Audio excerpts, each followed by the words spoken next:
Hi, welcome to Financial Lovemaking. I'm Dr. Boyce Watkins, and I'm here with Estia Brown out of New York.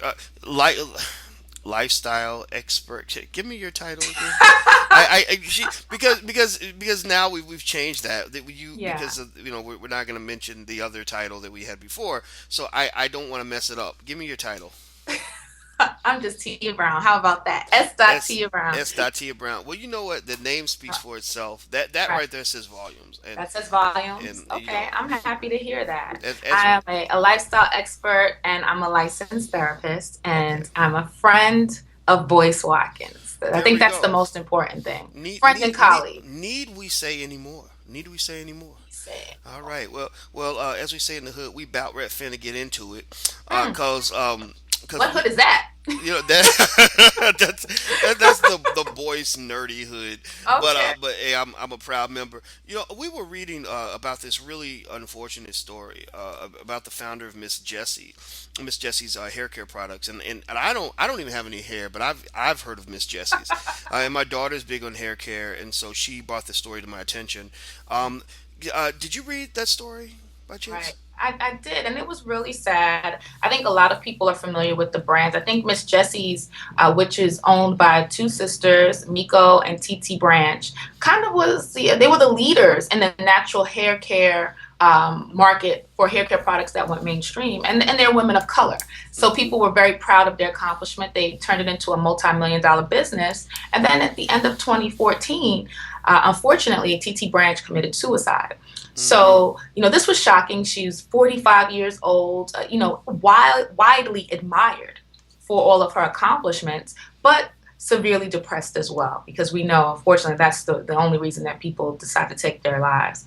Hmm. Now, 4 months later, it comes out that her ex-boyfriend, well, her boyfriend, and her family are fighting over her estate. So the family is claiming that her boyfriend, and his name is Anthony Spafadora. I want to make sure I get this right. And they were together for about 2 years. Let me make sure I get that name right. Oh, I'm sorry, Spadafora, Anthony Spadafora. And Titi were in a relationship for about 2 years. They met on Match.com, which is very popular in 2012. A lot of people meet online, and they quickly became enmeshed. One of the things that Miko says is that Anthony got her sister to invest significantly in his business interests. They started a beard care line together, and they also invested in a home together. So a little bit over $500,000 was spent by TT investing in her significant other, even though they were not legally married. Fast forward to her passing, the family feels like Anthony isolated TT from her family, and that's one of the reasons why she was depressed and took advantage of her emotionally and financially. Anthony has since said that he feels he is entitled to a portion of her estate because they had an agreement, a will, which has to be verified as to whether it's accurate. And one thing is for certain, TT changed the beneficiary of a $2 million life insurance policy from her sister to Anthony. So it's a lot of tension going on. We have a huge financial issue, but we also have a huge emotional issue. The family uh, love all parties involved loves and misses TT, and no one knew how depressed she was. And people are pointing fingers as far as who's culpable for the depression. Now we know there are a lot of stressful factors. She had a multi-million dollar brand, and even if her brand is thriving, there's constant need for reinvention and an investment in order for it to move forward. And the market for hair care products has become very saturated. So we know that stress. We know that she was in a business relationship with her sibling, and naturally there are going to be issues that arise, and it's basically public knowledge that the sisters, though they loved each other and supported each other, you also had conflict when it comes to business. And then you have a relationship with a new significant other, and there are a lot of rumors about how healthy that relationship was. Now Miko, who's the surviving sister, alleges that Anthony was very manipulative of the sister and isolated her from the family, and they feel that that contributed to her depression significantly. On the other side, Anthony says that Miko was a bully and took advantage of TT, and in terms of being more assertive in their relationship, and that was one of the reasons that she was stressed. Ultimately, no one knows what makes a person feel that they can no longer go on. But we know that these are really big indicators, just the infighting that's going on right now about the turmoil that's going on with the family. But the biggest question, unfortunately, is always going to be what happens to the money. Mm. And that's what people want to know. If a boyfriend, and then this is not a husband, so let's be very clear, of 2 years should be legally um, should he legally have the right to claim such a significant portion of someone's estate? Some of it may be, written down, and some of it may not be. But what are your thoughts on that portion, boys? Well, and also you didn't add in the kicker that a lot of people are talking about, which is the fact that he was white, or Mm, he is white, right? And not that that is going to matter one way or the other per se, but it matters to a lot of people, mm, which I think adds to the questions people have about what happened here. First and foremost, based on what you've said, and I wrote some notes down because I was really trying to process this as you were saying, and the first thing that I thought about is, I want to know what's in the will. right. If she put in her will that he's the beneficiary or gets half or whatever of her $2 million life insurance policy, then it's hard to say that that's not his money. I mean, it, Absolutely. it may it may suck to have to say that, but that might be the case. And what I'm seeing, and I don't know if this is the accurate way to describe this, but I'm wondering if this is a scenario where you had a depressed woman who probably wasn't necessarily as assertive in terms of being proactive in controlling her life and Mhm. dealing with all the people that are going to tug on her because she has so much power, right? And so much wealth, and because it almost sounded like you said that the sister was accused of being manipulative. The living sister was accused of manipulating the deceased sister Well, and yes, the boyfriend, in an right? article on the New York Post, and want to make sure we quote the source. They have Spadafora saying that Miko is a a bulldog of Brooklyn, or bulldog from Brooklyn, something to that effect. Basically saying that she was very aggressive, and that she definitely was.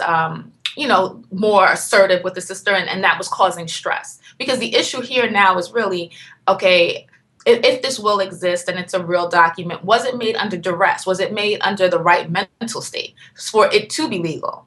Because if a person commits suicide, you can argue the months leading up to that, they're not in their of sound mind.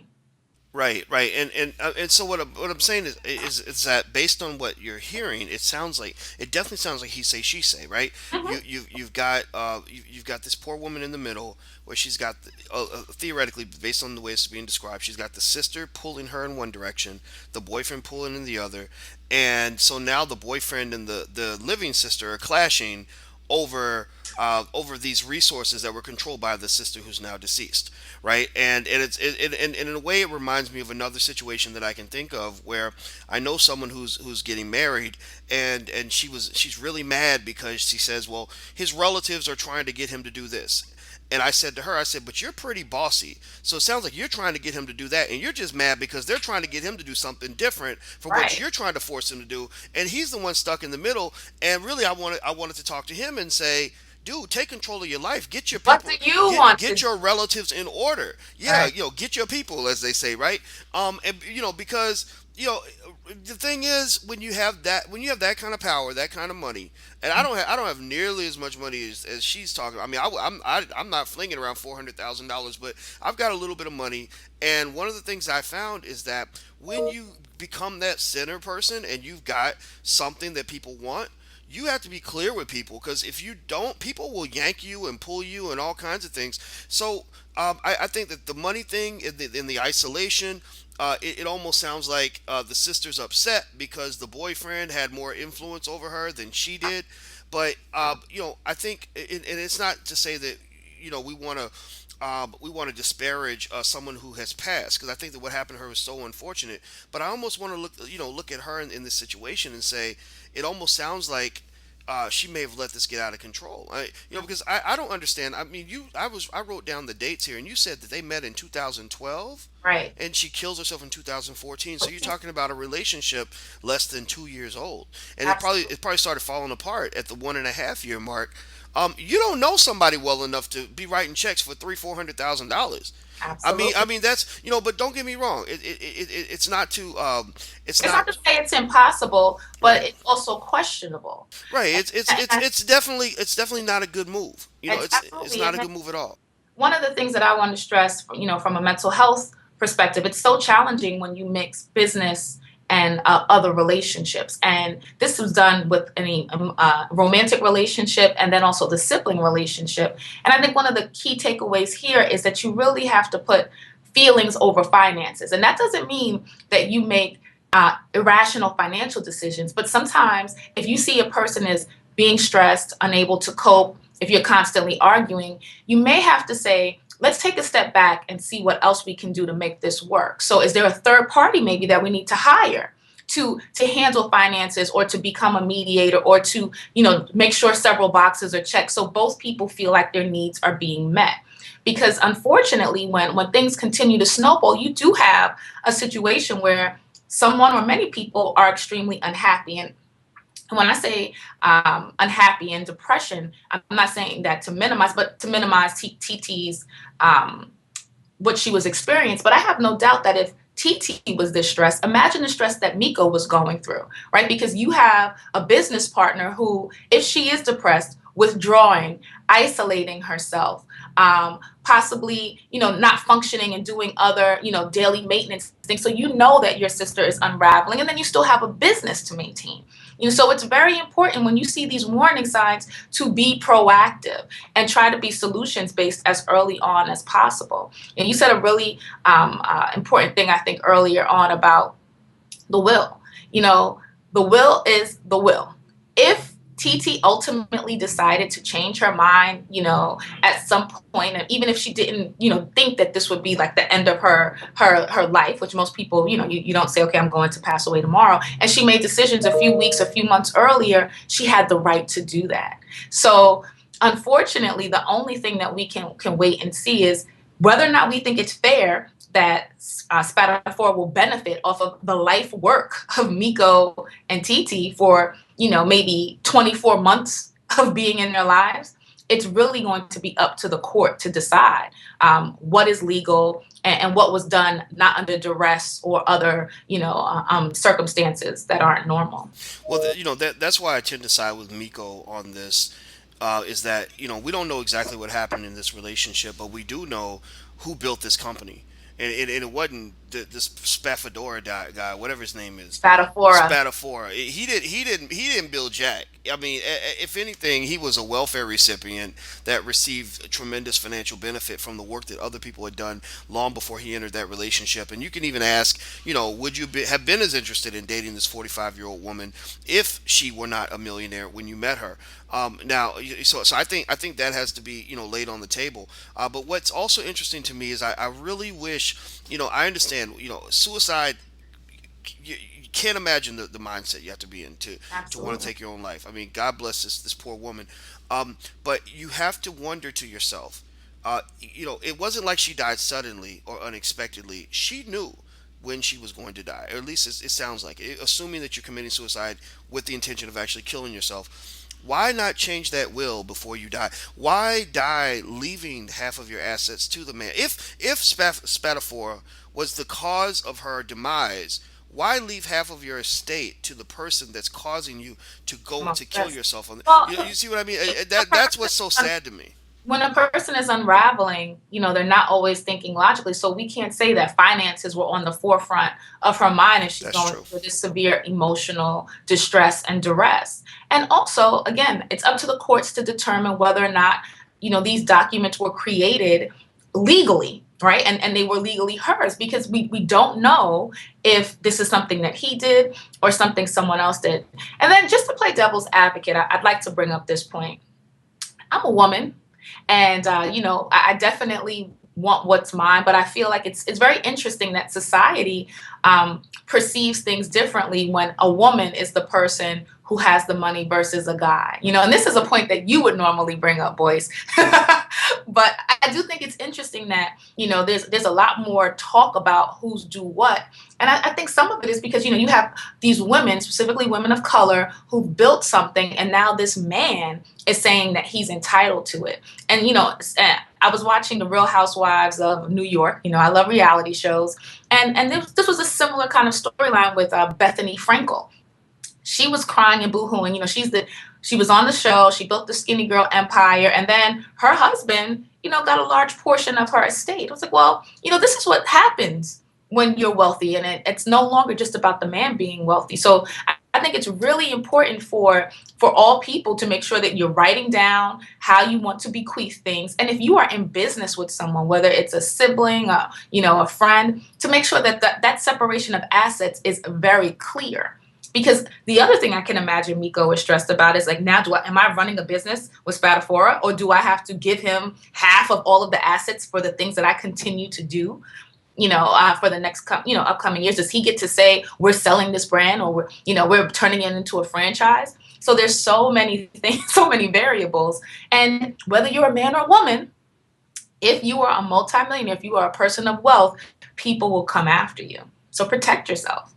Well, and that's absolutely true. And really, what I will say though, it's funny that we are taking opposite sides of this argument, because we're going to go even further with that, because I'm going to say that just based on mere biology, I do believe that men in certain situations, men are more capable of manipulating women emotionally in situations like this. It's not always true. We know that. We know women can certainly manipulate men, and we've seen it. But you see so many cases. I could think of a lot of examples of single women. I'm thinking more so about single black women who are educated and successful, just because that's what I know the most of, who've literally been robbed by men who made them think that they were there for another reason. One of them, one woman I know, told me that she started seeing these. She looked at her credit card receipts and saw receipts for shoes that didn't fit her feet, and and she, and it's just one example of many. So I think that this kind of manipulation is something that people have to look out for. If you Absolutely. have substantial assets, remember, if somebody, especially if they're struggling, they're going to notice what you got, and I also would say that in the case of Spatafora, there is a difference between the way you treat your mate and the way you would deal with your spouse. So this man is not her husband coming in and taking half. This is her boyfriend that she had for less than 2 years, that's Absolutely. taking half. And I They're fighting for it. The family needs to fight. Yes, yes. I mean, and I don't care. I don't care if it's male or female. I mean, if you flip it, and and he were a woman, I'd say the same thing. Right. Because I mean, this is crazy. I mean, let the guy. Maybe if he walks away with a couple 100,000 or whatever, that's fine. That's better than than what he deserves.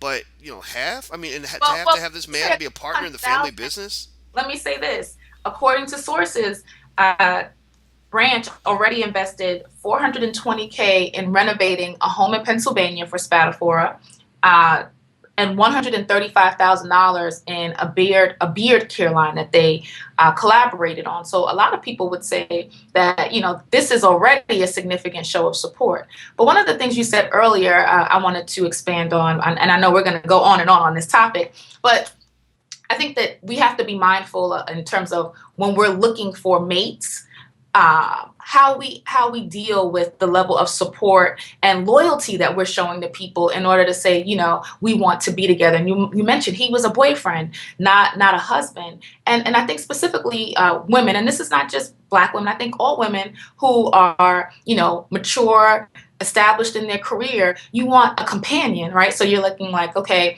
I want someone who I know I can live with and enjoy spending time with. And then I have to be a little bit flexible, because if I'm in that top 5% of earners, even top 10%, everybody's not going to be there.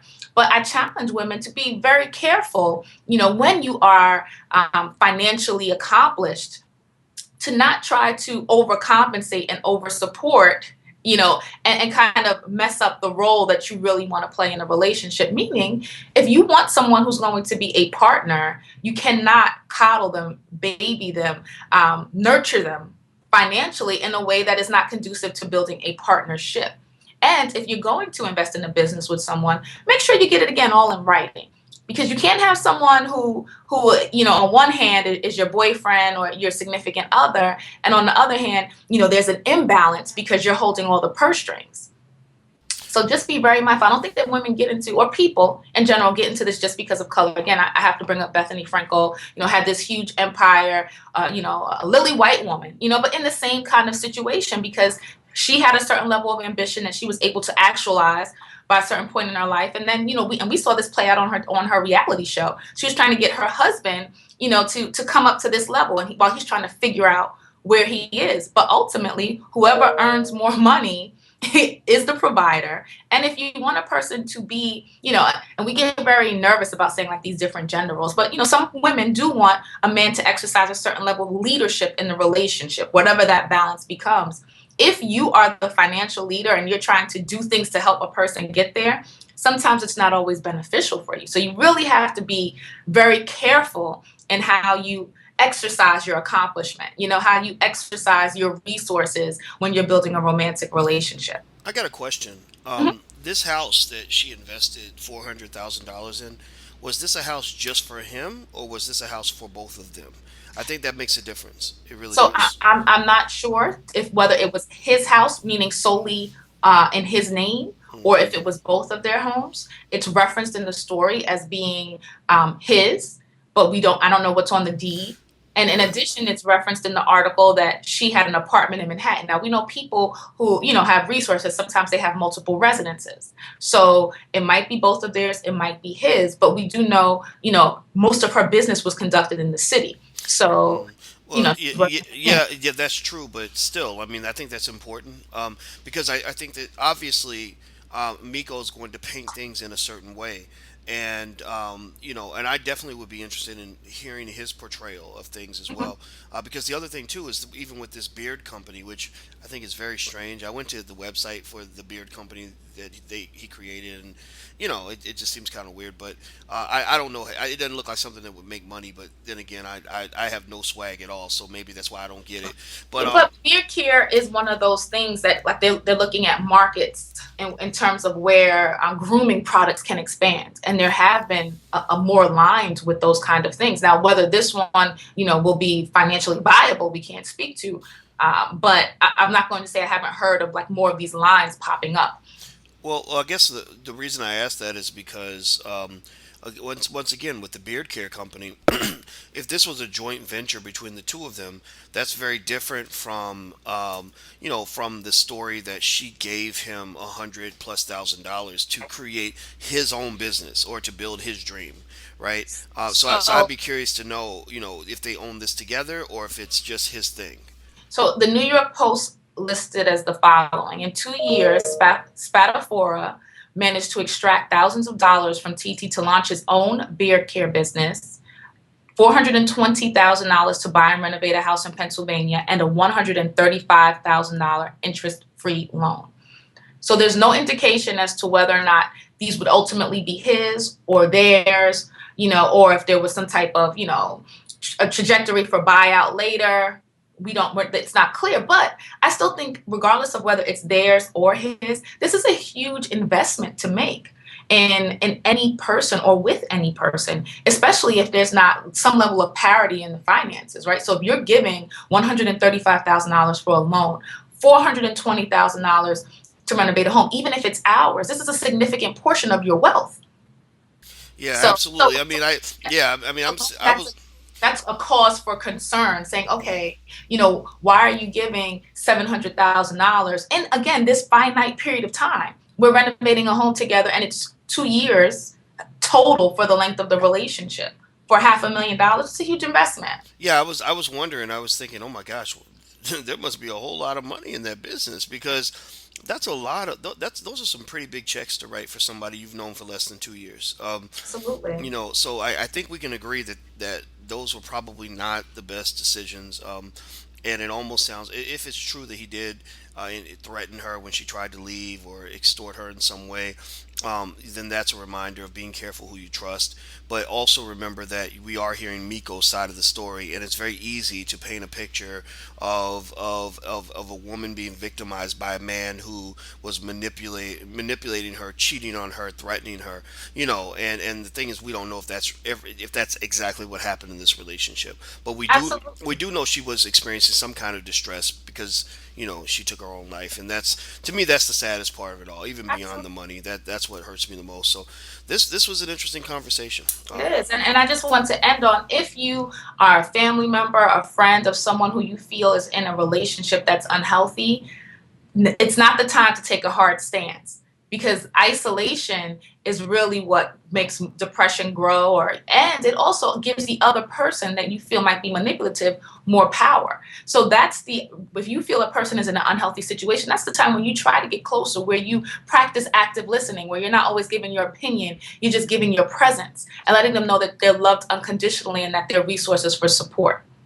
Yeah, never let go of those people who've been riding with you since day one. That's my rule. I mean, they may not be perfect, but they've been consistent. And other people will come in and out of your life, but that sister you built a business with, your mother, your cousin, those are people who've been with you since birth. So it's kind of hard to let this new person trump what's already there. You can add them in, but shouldn't replace one with the other. I don't think that's almost never a good move, in my opinion. Absolutely. Thank you guys for listening. I'd love to hear your thoughts on the topic.